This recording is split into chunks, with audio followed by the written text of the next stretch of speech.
अल्लाह ताला का हज़ारों रहम करम और फजल हो आप सब पे, आमीन। आज मैं आपके लिए इंतहाई मज़े की मटन की कढ़ाई की रेसिपी लेके आई हूँ। ये बहुत ही मज़े की रेसिपी है, बहुत ही टेस्टी और बहुत ही झटपट बन जाने वाली रेसिपी है। आगे बकरा ईद आ रही है और बकरा ईद स्पेशल रेसिपी है। ये मैंने मटन की कढ़ाई तैयार की है और अपने मसालों के साथ, अपनी रेसिपी के साथ, लेकिन आपके साथ शेयर कर रही हूँ। तो मुझे उम्मीद है आपको ये रेसिपी बहुत पसंद आएगी। बिस्मिल्लाहिर्रहमानिर्रहीम, रेसिपी शुरू करते हैं।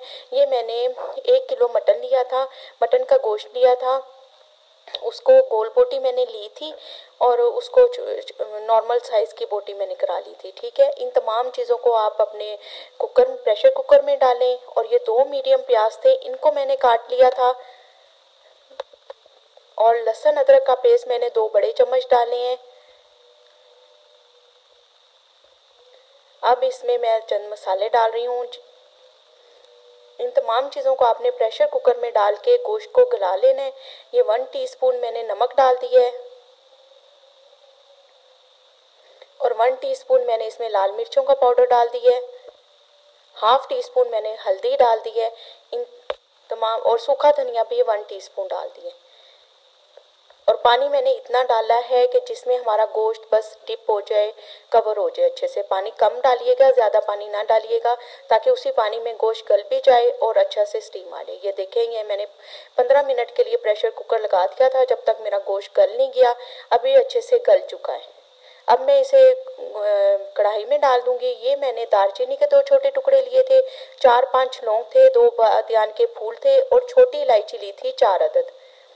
ऑयल को मैंने हल्का सा गर्म कर लिया था। अब मैं ये खड़ा मसाला जो है ये ऑयल में डाल रही हूँ, ताकि हल्की सी ऑयल में इसकी खुशबू आ जाए। 1-2 मिनट के लिए आप ऑयल में इसे पका लें। और फिर वो जो हमारा मटन का वो गोश्त था, गला हुआ था, वो मैंने इसमें डाल दिया है। और अब इसको डाल के मैं भून रही हूँ। इस गोश्त को आप अच्छे से भून लें। सिंपल रेसिपी है, कोई इतनी मुश्किल रेसिपी नहीं है। ये 1 कप मैंने इसके अंदर दही डाल दिए है। दही डाल के आपने अपने मटन को अच्छे से गोश्त को भून लेना है। इसकी अच्छी सी ग्रेवी तैयार हो जाएगी और खाने में ये बहुत ही लजीज मटन की कढ़ाई तैयार हो जाती है। ये देखिए, मैं साथ साथ भून रही हूँ।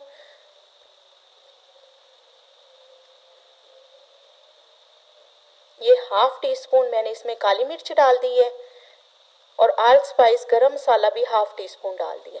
इन तमाम चीज़ों को डाल के आप अच्छे से अपने कढ़ाई को भून लें, जब तक इसका ऑयल ऊपर ना आ जाए। तब तक आपने इसको चम्मच हिलाते रहना है और अच्छे से भून लेना है, क्योंकि इसमें हमने दही डाला हुआ है, तो इसको भूनना बहुत ज़रूरी हो जाता है और चम्मच हिलाना भी बहुत ज़रूरी हो जाता है। ये देखिए कितना प्यारा कलर आया है और हमारी कढ़ाई बहुत अच्छे से भून गई है। ये देखें, मसाला अच्छे से भून गया है, ऑयल भी हमारा निकल आया है, तो इसका मतलब है हमारी हांडी अच्छे से कुक हो गई है। अब मैं इसके ऊपर हरी मिर्चें डाल रही हूँ, धनिया, और वो डाल दें आप अदरक बारीक काट के, वो भी डाल दें। ये देखें कितनी मज़े की कढ़ाई तैयार हुई है और झटपट तैयार हो गई है। इसमें कोई मेहनत वाला काम नहीं था। बकरा ईद के लिए इससे अच्छी कढ़ाई की रेसिपी आपको नहीं मिल सकती। आपने इसको ज़रूर ट्राई करना है। ये 3 से 4 मैंने हरी मिर्चें काट के रखी थी, बारीक छोटी छोटी काट के रखी थी, उनको भी डाल दिया। उससे जो हमारी कढ़ाई में टेस्ट है ना, बहुत अच्छा आता है। ये मैंने एंड में डाला है ताकि इसका टेस्ट बरकरार रहे। और ऊपर अदरक बारीक काट के डाल दिया है, धनिया डाल रही हूँ। ये देखें, ये कितनी मज़े की कढ़ाई तैयार हो गई है। तो व्यूअर्स, अगर आप लोगों को मेरी रेसिपी अच्छी लग रही है तो कमेंट्स में मुझे ज़रूर बताइएगा और मुझे लाइक एंड सब्सक्राइब ज़रूर कीजिएगा और मेरी वीडियो को भी शेयर ज़रूर कीजिएगा। ये देखिए, मैं आपको निकाल के दिखा रही हूँ। ये बहुत ही मज़े की मटन कढ़ाई तैयार हो गई है। ये देखें, खुशबू भी लाजवाब थी इसकी और खाने में तो है ही बहुत मज़ेदार। ये देखें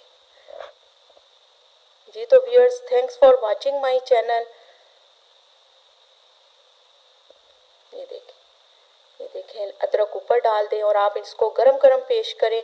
और ज़रूर, मुझे यकीन है कि आप लोगों की तारीफ़ किए बगैर कोई भी नहीं रह सकेगा। ये देखें कितनी मज़े की मटन कढ़ाई तैयार